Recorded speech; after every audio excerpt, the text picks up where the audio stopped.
Señor, aumenta mi fe. Aumenta mi fe. Señor, aumenta mi fe. Que nunca olvide tus promesas. Que nunca olvide tus palabras.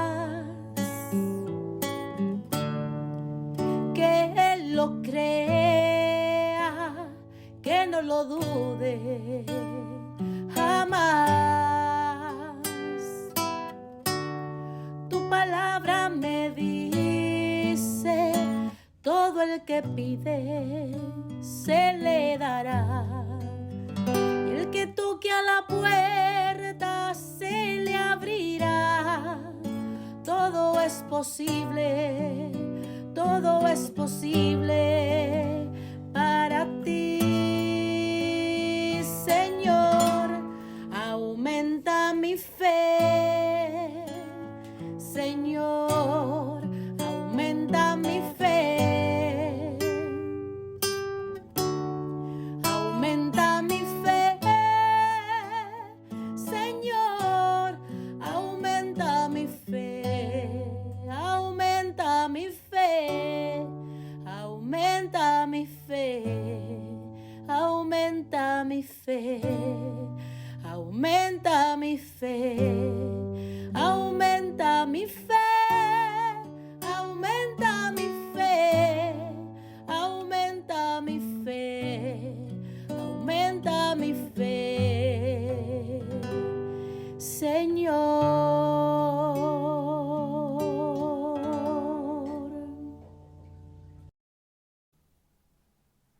Saludos en este glorioso día y bendiciones a los radio creyentes que escuchan Jesús y María Radio, que están sedientos de la palabra de Dios.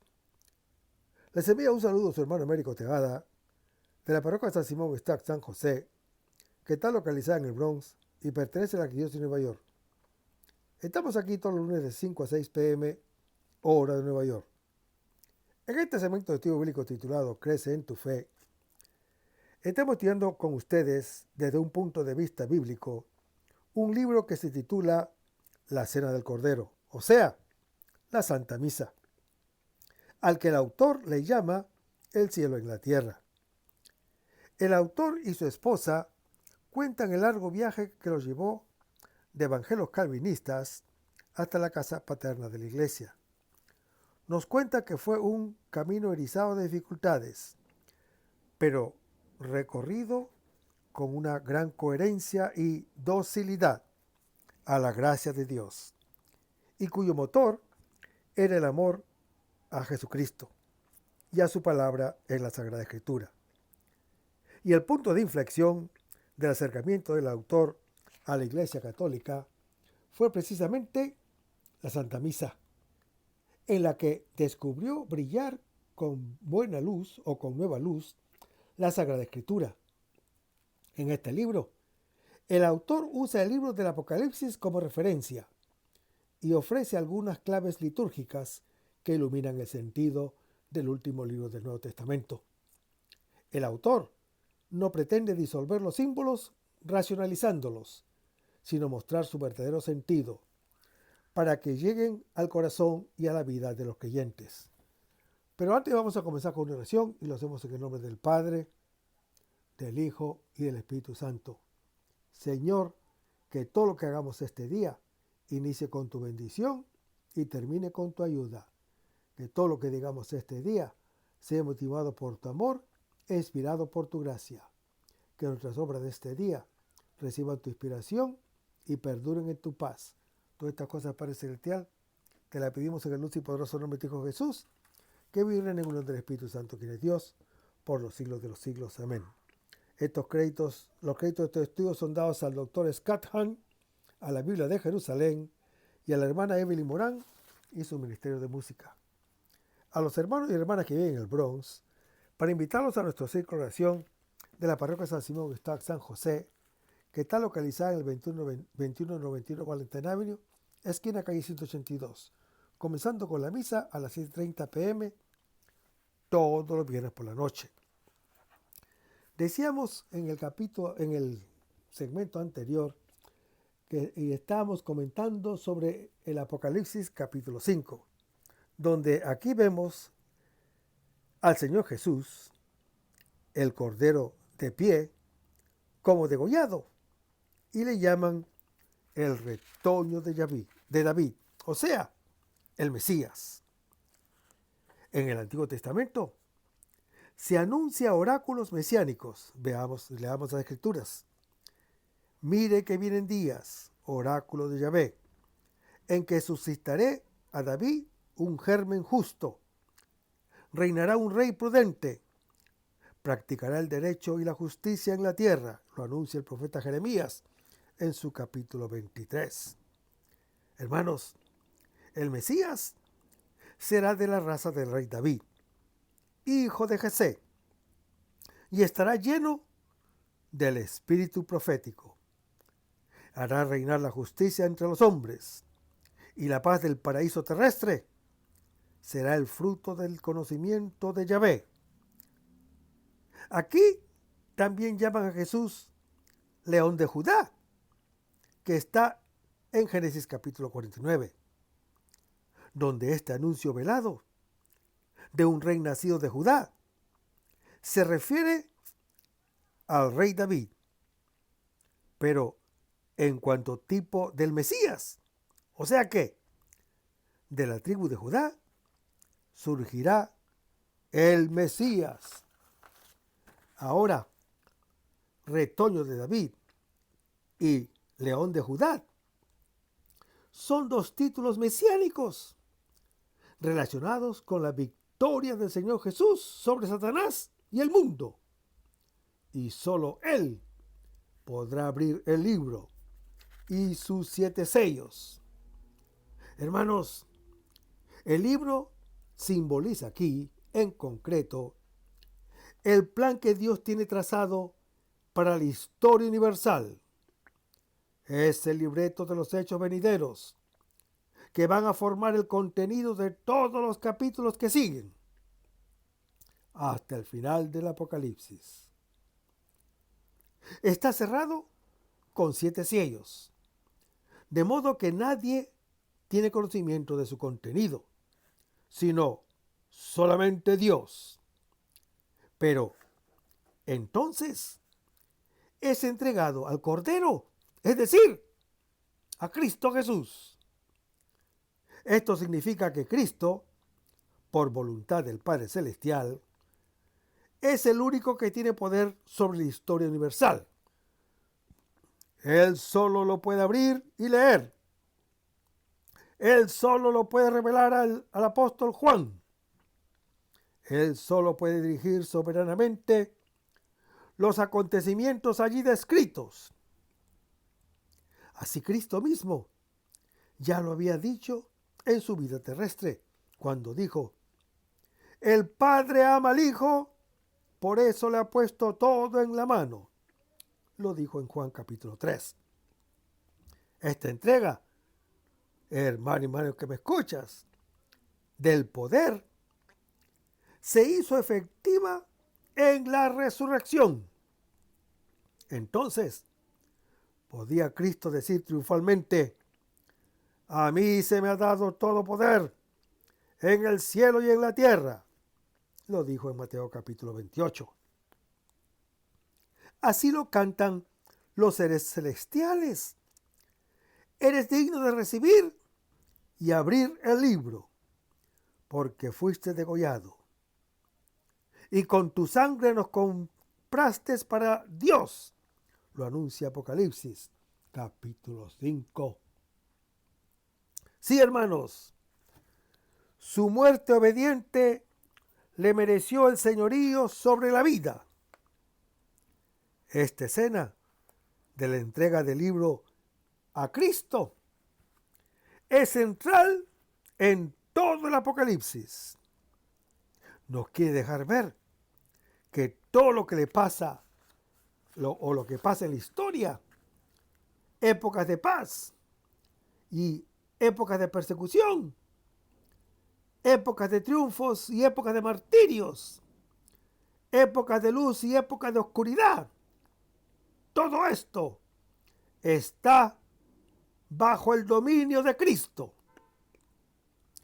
También las persecuciones de los poderes mundanos y las estratagemas diabólicas de los poderes tenebrosos también están bajo el poder de Cristo. Por tanto, que el autor va a describir están en la mano de Cristo, quien dirige todo para el bien de los que le aman. Lo anuncia el apóstol Pablo en su epístola a los Romanos, capítulo 8.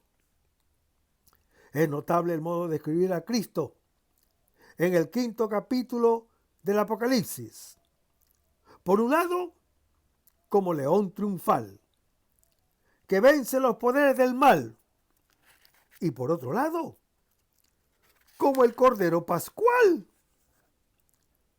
que mansamente se sometió a esos mismos poderes, para dejarse sacrificar y así rendir a Dios la alabanza más grande de la historia, y a la vez derrotando a todos ellos. Por eso, hermano que me escuchas, más llamativa aún es la contradicción cuando el Cordero de Dios, por un lado, está degollado, es decir, en estado de víctima sacrificada, mas, por otro lado, está de pie, mas sin embargo, exhibe ante el trono de Dios siempre los signos de su pasión, las heridas de su muerte, las huellas de su sacrificio. Ya en su evangelio, el evangelista Juan había indicado que el resucitado seguía mostrando en su cuerpo glorioso las 5 llagas, como está descrito en Juan capítulo 20. Pero, ¿qué quiere decir todo esto? Quiere decir que la vida terrestre del Señor Jesús ha sido un proceso de crecimiento en el amor hacia aquel momento supremo cuando Él, ya completamente maduro en su amor a Dios y a los hombres, se entregó en la cruz en perfecto abandono de sí. Hermanos, este acto inmaculado de amor puro, fue de toda la vida del Señor Jesús y aún de toda la historia humana, el momento más grato al corazón del Padre Celestial. Como lo dice el apóstol San Pablo, Cristo penetró en el santuario del cielo para presentarse ahora ante la majestad de Dios en favor nuestro. Penetró en este santuario con su propia sangre para conseguirnos redención eterna. Lo anuncia Hebreos capítulo 9. Después de ver así a Cristo, por su sacrificio supremo, constituido en dueño de la historia, sigue la adoración que le rinden todas las criaturas del universo. Primero, los 4 seres y los 24 presbíteros que ofrecen el sacrificio de incienso.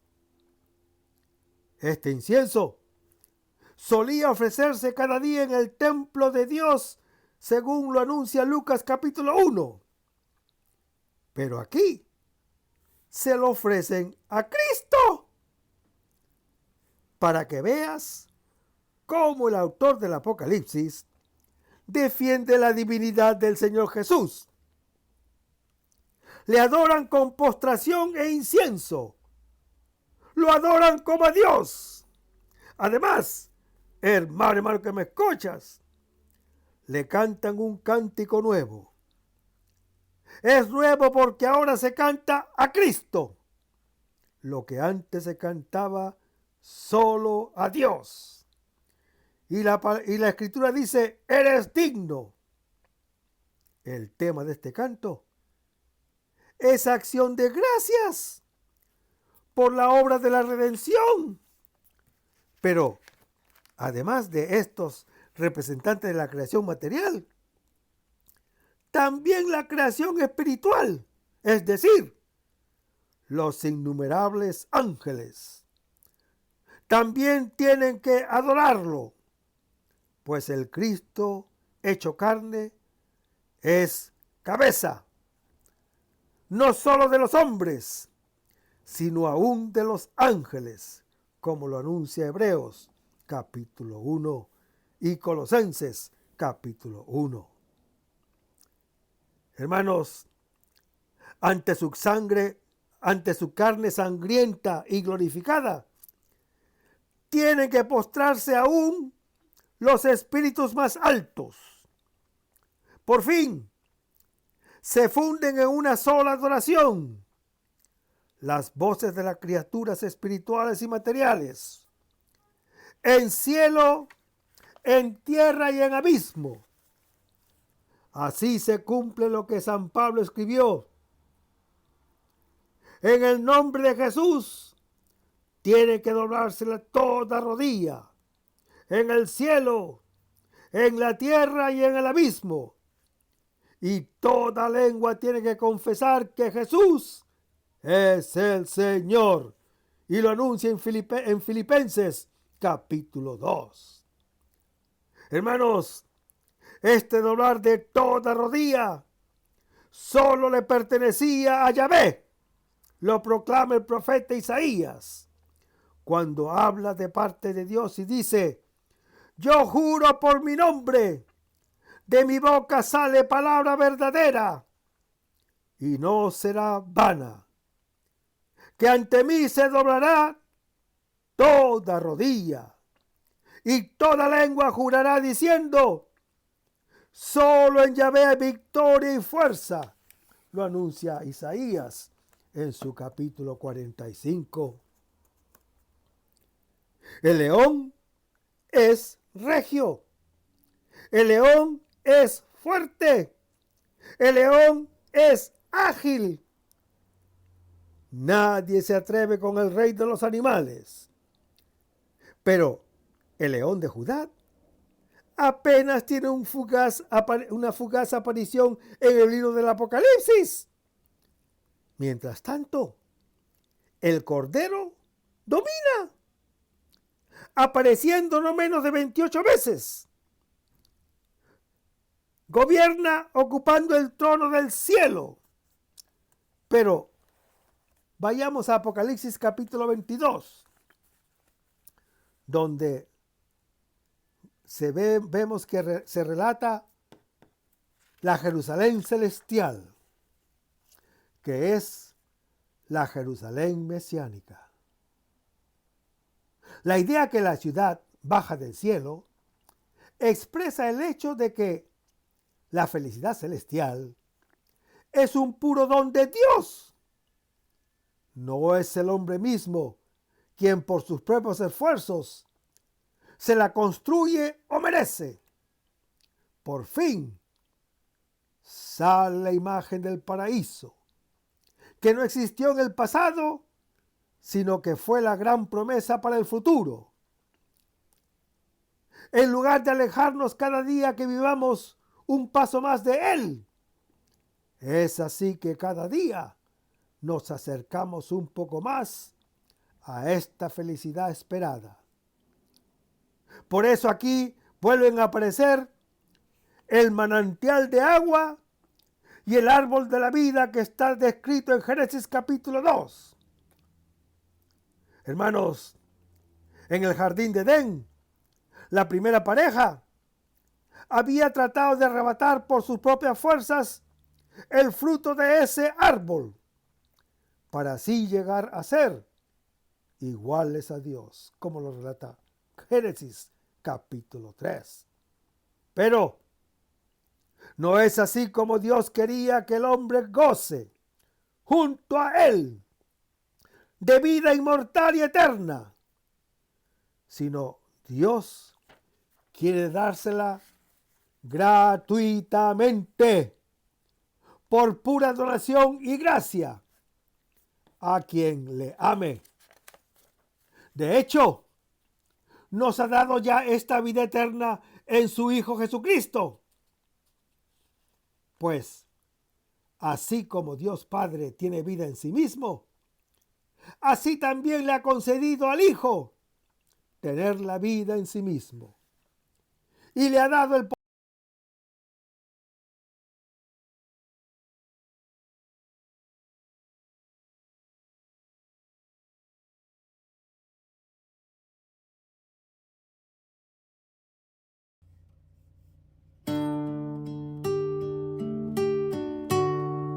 Aumenta mi fe, Señor, aumenta mi fe. Aumenta mi fe, Señor, aumenta mi fe. Que nunca olvide tus promesas.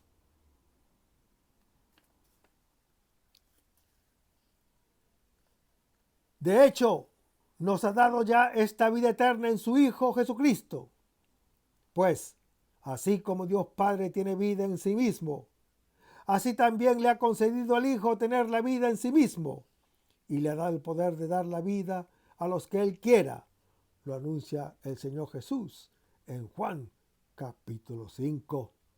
Pues Él es el alimento que quien coma de Él vivirá para siempre. Lo anuncia Juan capítulo 6. Luego, este árbol de la vida, que continuamente provee fruto de inmortalidad para las naciones, es el propio Cristo, el Hijo del Padre. Así, de modo semejante, el manantial de agua de vida que brota del trono de Dios y del Cordero, que son adorados a la misma vez, es el Espíritu Santo. Leamos las Escrituras. Quien tenga sed, beba de mí, pues de mi seno brotarán corrientes de agua viva. Lo anuncia Juan capítulo 7. Esto lo dijo el Señor Jesús, refiriéndose al Espíritu Santo, que iban a recibir los creyentes en Él. Este Espíritu Santo nace por igual del trono del Padre y del Hijo, pues es el lazo de mutuo amor con que las dos personas divinas en esta tercera persona divina se unen en una unión inquebrantable de una sola divinidad. Ese mismo amor sustancial lo derraman el Padre Celestial y el Hijo sobre nosotros también, como lo anuncia el apóstol Pablo en su epístola a los Romanos, capítulo 5. Para así también nosotros podamos amar a Dios con su propio amor divino que nos impulsa a Dios, nos vincula inquebrantablemente con Él y nos hace participar eternamente en la vida de la Santísima Trinidad.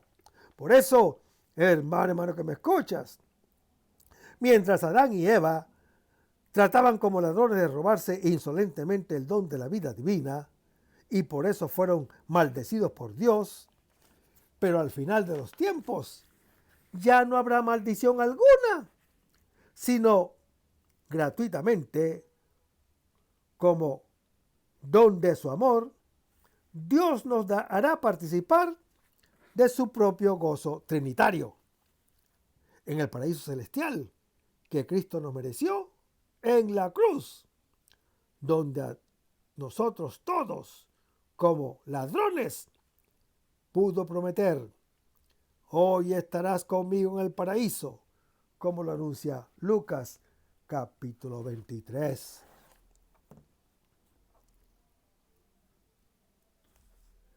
Pero vayamos ahora. Es el Cordero que dirige un ejército de cientos de miles de hombres y ángeles, dice la Escritura, metiendo miedo en los corazones de los malvados. Esta última imagen, la del cordero fiero y aterrorizador, es tan incongregante y tan incongruente que resulta difícil imaginarla sin reírse. Pero vayamos a Apocalipsis capítulo 6, donde vemos una serie de visiones proféticas que anuncian y preparan la caída del imperio romano, imperio perseguidor.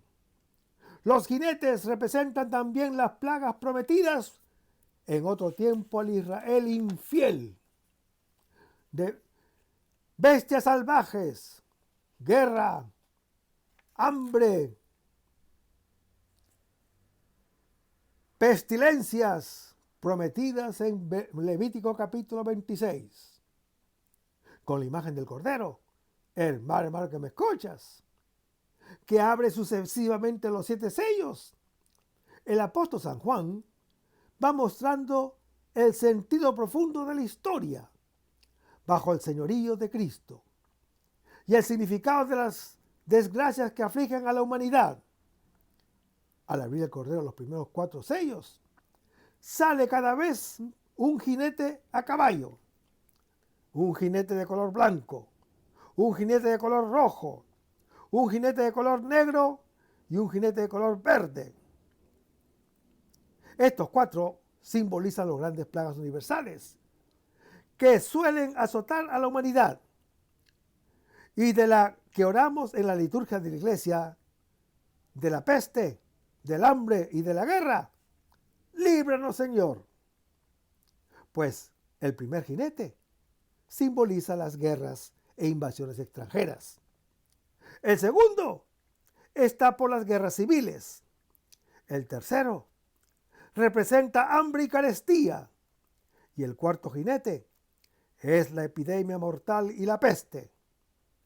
Estas son 4 plagas generales que afligen a buenos y malos por igual, pero no carecen de sentido providencial, pues para los buenos son retos de su paciencia y fe.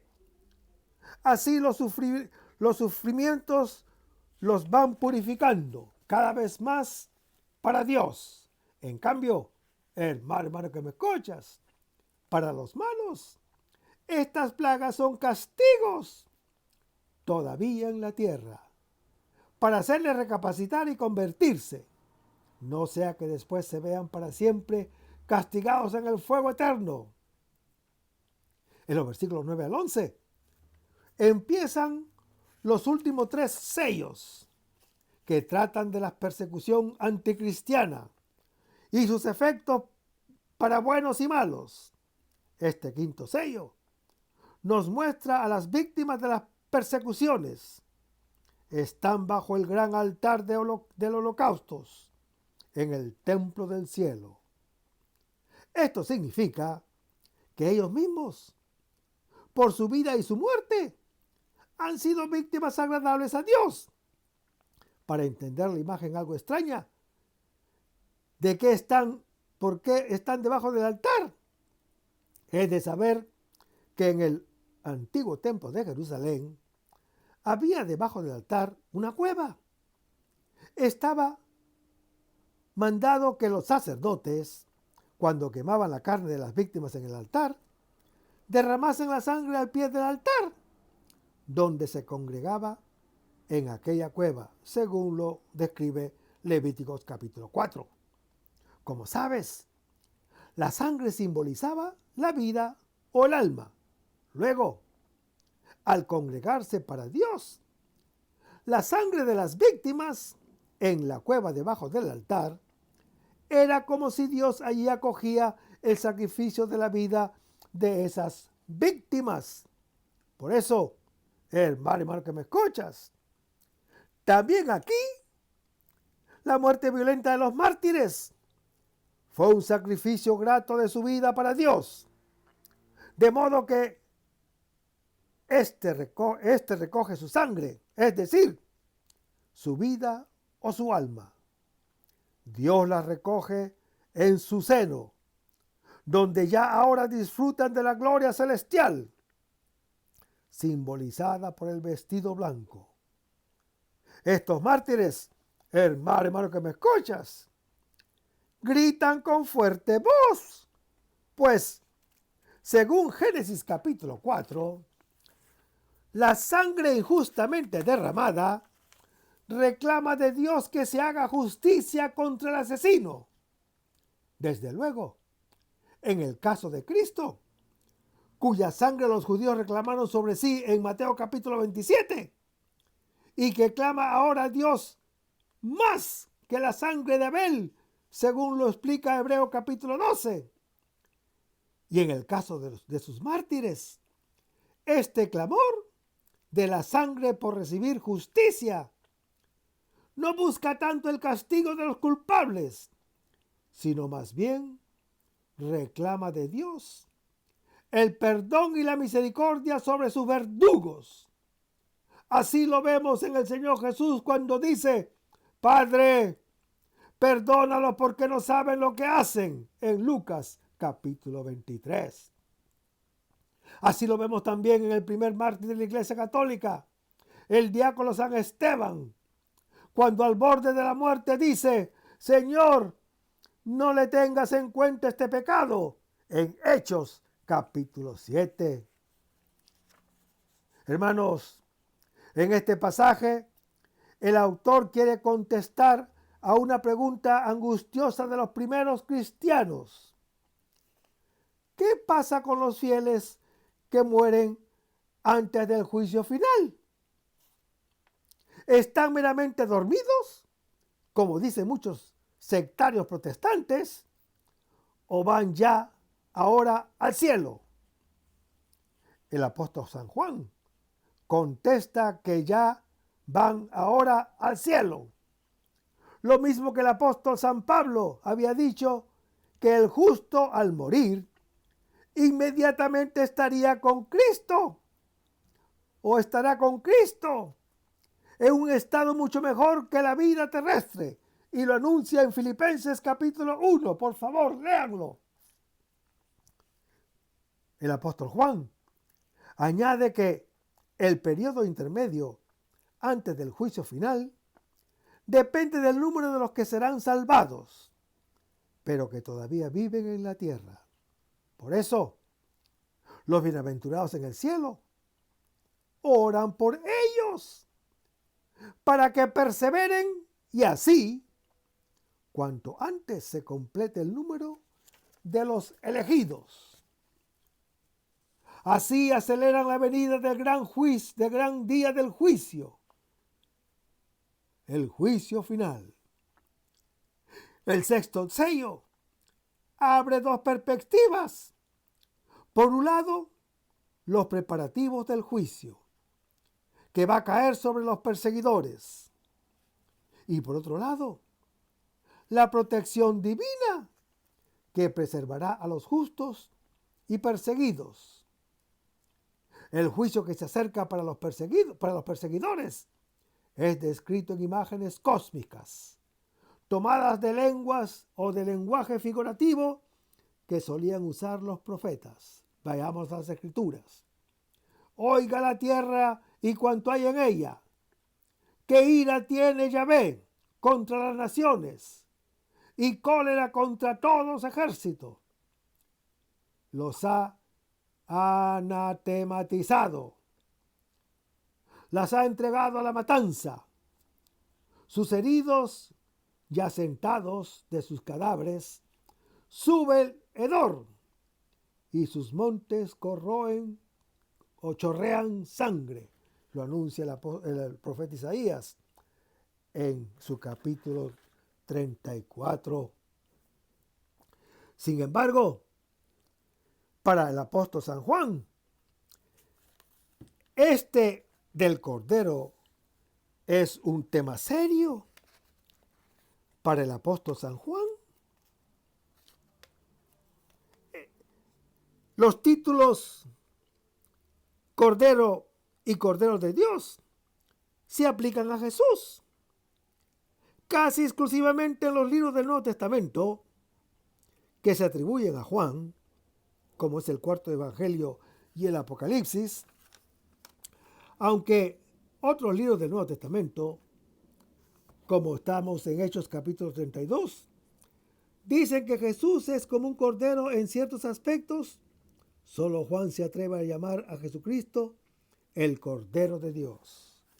Pero vayamos a Hechos capítulo 8. Así, o aquí se cita Isaías capítulo 53, que describe los sufrimientos del siervo de Yahvé y cómo fue llevado como oveja al matadero para ser inmolado. El profeta Isaías presenta a un siervo misterioso que en unos rasgos se aparece a Israel, siervo, y en otros es distinto de Israel. Es presentado como una persona, llamado por Dios desde el seno de su madre, formado por él, lleno de su espíritu. El siervo es un discípulo a quien Yahvé ha abierto el oído, para que él, a su vez, instruya a los hombres. Expuesto al desprecio, no desfallece porque Yahvé lo sostiene. Isaías contempla el sufrimiento del siervo, que es inocente, aunque tratado como un malhechor, golpeado por Dios y destinado a una muerte infame. En realidad, él se ha entregado a sí mismo por los pecadores cuyas faltas llevaba, y Yahvé ha hecho de este sufrimiento la salvación de todos. No solamente volverá a unir a Israel, sino que será luz de las naciones. El Nuevo Testamento ha reconocido en este siervo doliente al rey Mesías, hijo de David. Vayamos a las Escrituras. Se rebajó a sí mismo, haciéndose obediente hasta la muerte, y una muerte de cruz. Por eso Dios lo exaltó y le otorgó el nombre que está sobre todo nombre, para que al nombre de Jesús toda rodilla se doble, en los cielos, en la tierra y en los abismos, y toda lengua confiese que Cristo Jesús es el Señor, para la gloria de Dios Padre. Lo podemos leer en Filipenses capítulo 2. Isaías 53 ha sido ampliamente meditado y citado en el judaísmo, después de la iglesia cristiana, que lo ha entendido como una referencia a Jesús. Porque si examinamos los sufrimientos del siervo, veremos que no son consecuencias de una culpa personal, sino que tienen un valor de expiación vicaria. Sufre por los pecados de todo el pueblo siendo inocente, asumiendo la plena culpa. Expiaba la culpa. Y en Pedro capítulo 1, versículo 1, o en 1 Pedro capítulo 1, versículo 1, nos dice que el fundamento de la liberación del pecado y de la llamada a la santidad es el sacrificio de Cristo, cuando dice, Él nos ha liberado con su sangre preciosa. Preciosa porque es la sangre de un cordero inmaculado. Preciosa porque es la sangre del Hijo de Dios, que nos ha rescatado, no solo de la maldición de la ley mosaica, sino también de la muerte perpetua, que implica la impiedad. Hermanos, la figura del Cordero, aplicada a Jesucristo, es un modo expresivo. En un modo expresivo está terminado. Que después de dejar las vestiduras de los soldados y de entregar el discípulo amado a su madre, y esta al discípulo,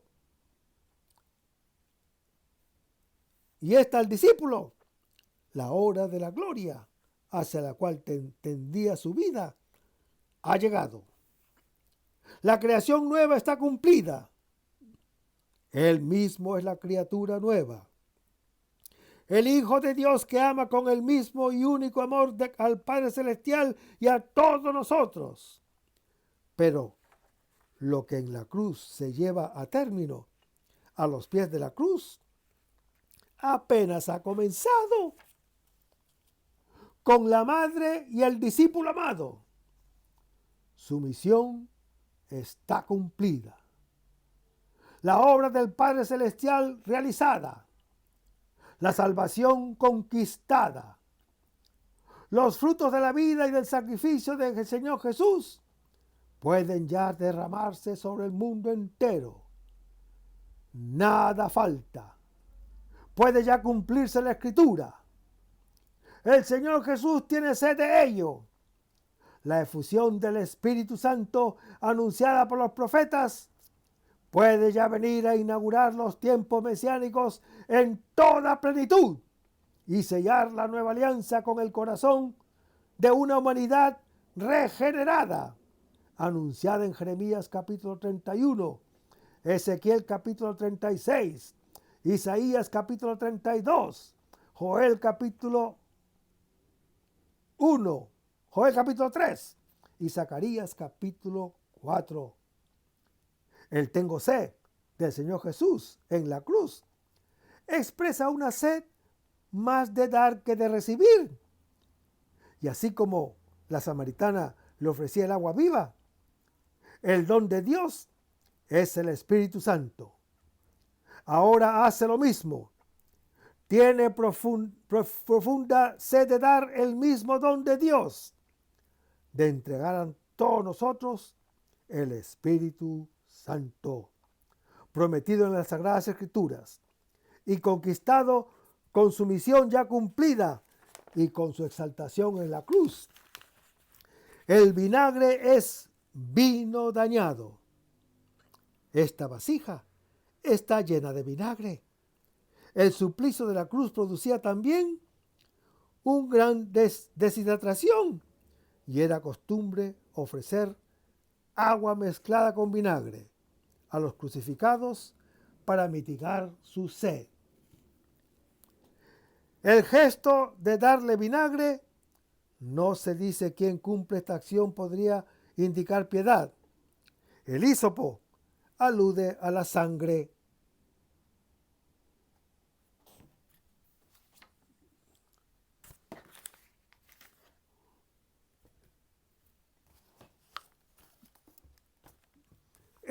Dicen de que Jesús es como un cordero de ciertos aspectos. Solo Juan se atreve a llamar a Jesús el Cordero de Dios, como está en Juan capítulo 1. Hermanos, el evangelista nos dice que Jesús es, ante todo, el Cordero de Dios. Esto es, un enviado de lo alto. Viene de parte de Dios para realizar una misión que le ha sido encomendada, al presentar a Jesús como el Cordero de Dios que quita el pecado del mundo. El apóstol Juan tiene en su mente la figura del siervo de Yahvé, comparado por Isaías a un cordero paciente. Leamos las Escrituras. Maltratado, se humillaba y no abría la boca, como cordero llevado al matadero, como oveja ante el esquilador. Enmudecía y no abría la boca.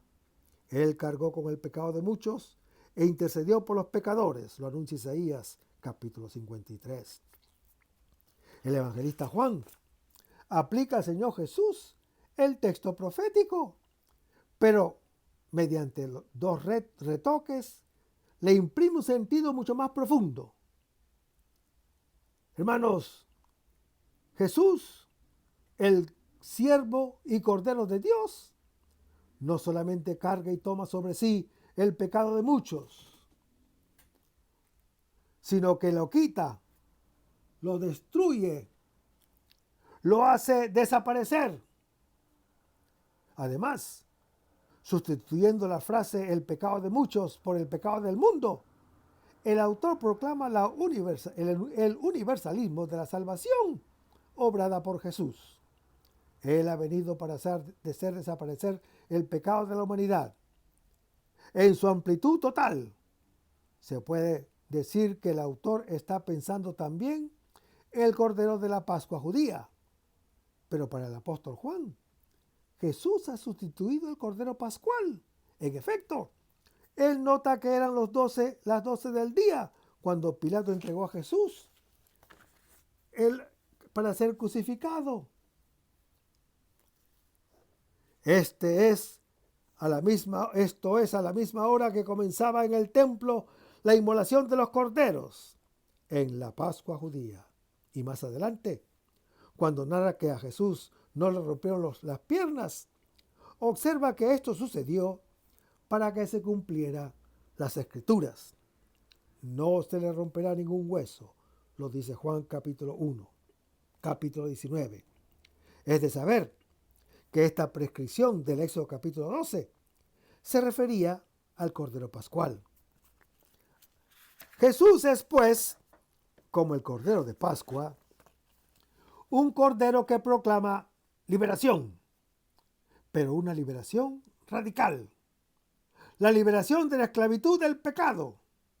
De esta manera, hermano que me escuchas, desde el primer momento, el evangelista Juan insinúa la instauración de una nueva Pascua, con un Cordero Pascual nuevo, de cuya inmolación se beneficiaría la humanidad entera. Una alianza se sella mediante la sangre de víctimas inmoladas. Así fue el pacto de Dios con Noé en Génesis capítulo 8 y con el pueblo israelita en el monte Sinaí en Éxodo capítulo 24. Los profetas, a profundizar en la idea de la alianza del futuro, presienten un elemento nuevo y fundamental: el perdón de los pecados, como lo anuncia Jeremías 31 y Ezequiel 36. Pues bien, hermano que me escuchas, el Señor Jesús es ese Cordero de alianza, cuya sangre derramada traerá la purificación de los pecados del mundo entero, lo anuncia Juan capítulo 19, y comprará para Dios un pueblo de hombres de toda raza, de toda lengua, un pueblo de todos los pueblos y naciones, y un reino de sacerdotes que reinen sobre la tierra. Lo anuncia Apocalipsis capítulo 5.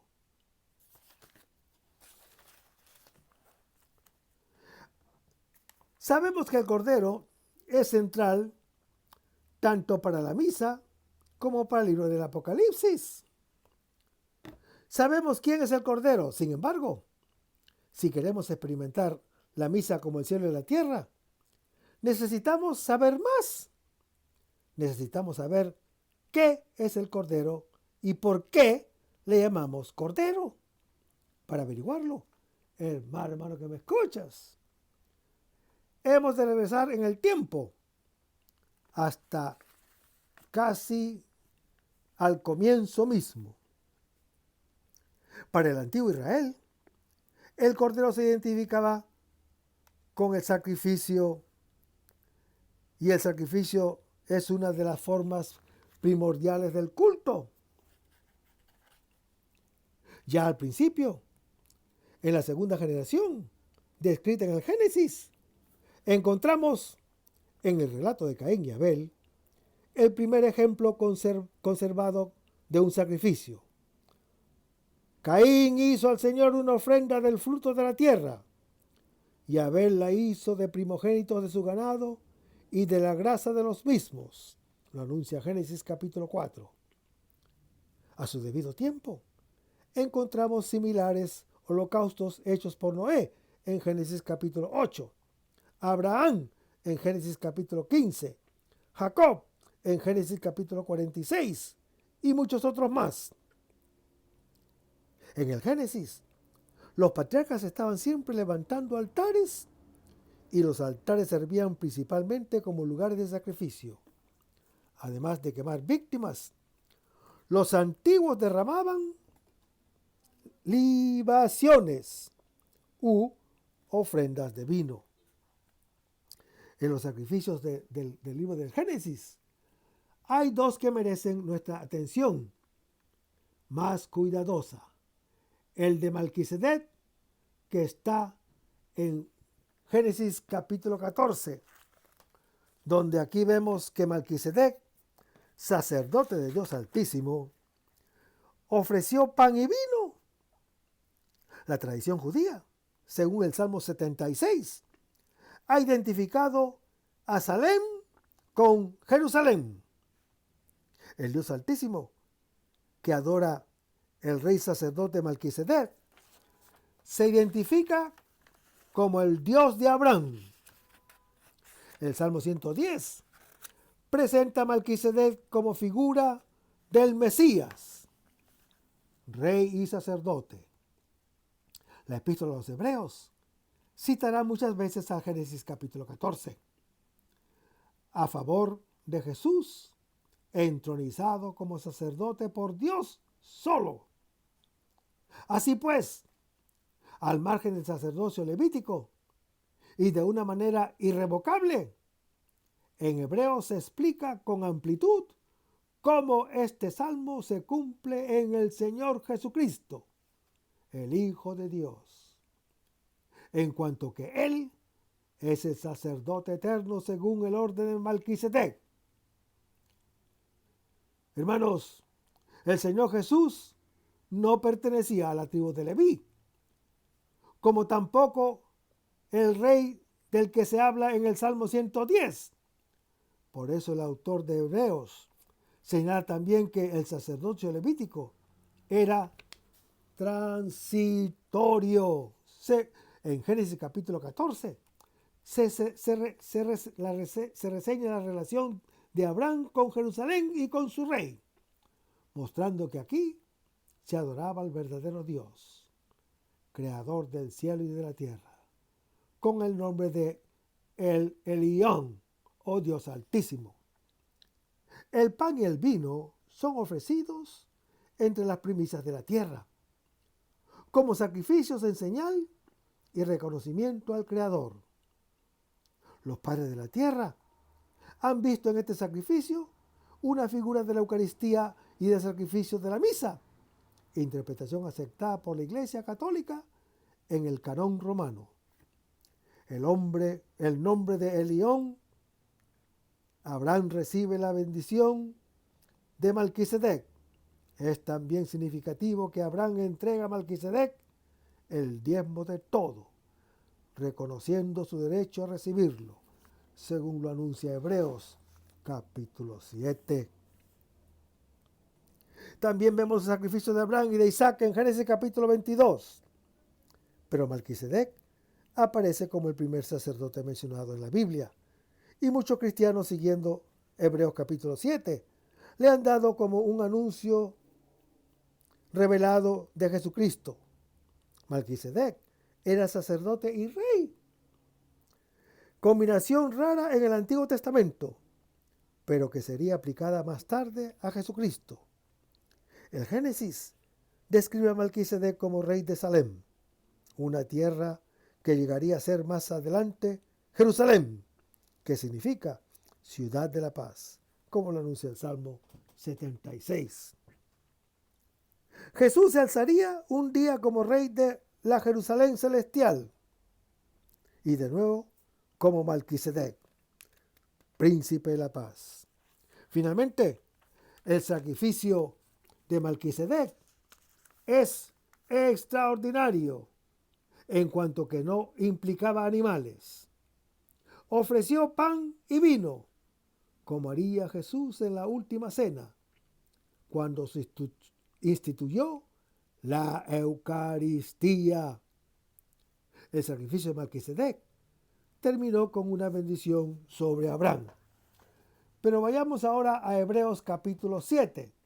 Y eso, hermano que me escuchas, o sea, el resto, lo vamos a ver en el próximo segmento. Manténganse en sintonía. Vamos a despedirnos con una oración y lo hacemos en el nombre del Padre, del Hijo y del Espíritu Santo. Señor Jesús, ayúdanos a conservar el fervor espiritual, la dulce y confortable alegría de evangelizar, incluso cuando hay que sembrar entre lágrimas, como Juan el Bautista, como lo hicieron los apóstoles Pedro y Pablo y los otros apóstoles, y también esa gran multitud de evangelizadores que se han sucedido a lo largo de la historia de la Iglesia Católica, con un ímpetu interior que nada ni nadie sea capaz de extinguir. Señor Jesús, que es esta la mayor alegría de nuestras vidas entregadas al Evangelio. y ojalá que el mundo actual pueda así recibir la buena nueva de tu evangelio, porque tenemos la tarea de anunciar el reino de Dios y de implantar tu iglesia en este mundo que todavía no te conocen. Todas estas cosas, Padre Celestial, te las pedimos en el luz y poderoso nombre de tu Hijo Jesús, que vive y reina en unión del Espíritu Santo, quien es Dios, por los siglos de los siglos. Amén. Hasta el próximo segmento. Que el Señor nos bendiga.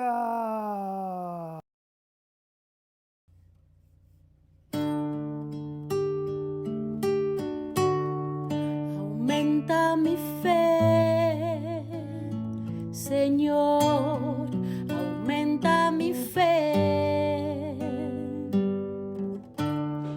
Aumenta mi fe, Señor, aumenta mi fe.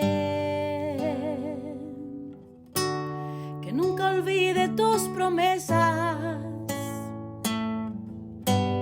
que nunca olvide tus palabras,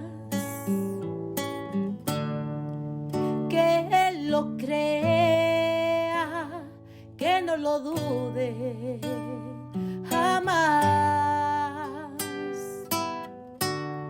Tu palabra me dice, todo el que pide se le dará. Y el que toque a la puerta se le abrirá. Todo es posible, todo es posible para ti, Señor. Aumenta mi fe, Señor, aumenta mi fe. Aumenta mi fe, Señor, aumenta mi fe. Aumenta mi fe, aumenta mi fe. Aumenta mi fe, aumenta mi fe. Aumenta mi fe.